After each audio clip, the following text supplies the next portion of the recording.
Welcome to the Rim Brake Rodeo. We hope this video helps. In this video, I will explain how to change your Nissan Armada wiper blades. It's a simple maintenance task that improves driving visibility and safety. First, gather your new wiper blades.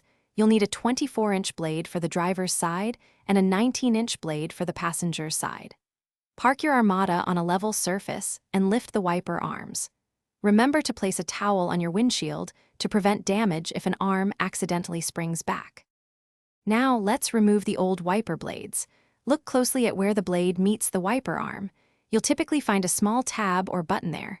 Press this release mechanism and then slide the old blade down and off the J-hook style arm. Sometimes the blade might be a bit stiff, so a gentle wiggle can help free it.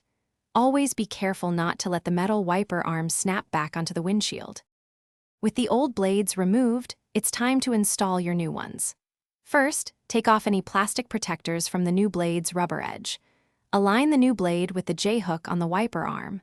Slide it up until you hear a distinct click, confirming it's securely locked. Once both new blades are attached, carefully lower the wiper arms back onto your windshield, ensuring they rest properly. Finally, let's perform a quick test. Turn on your Nissan Armada and activate the wipers to ensure they operate smoothly across the windshield. Check for any streaking or chattering, which could indicate improper installation or a faulty blade. For best results, clean your blades regularly with a damp cloth and plan to replace them every 6 to 12 months to maintain clear visibility in all weather conditions. Thanks for watching. Consider subscribing if we helped you.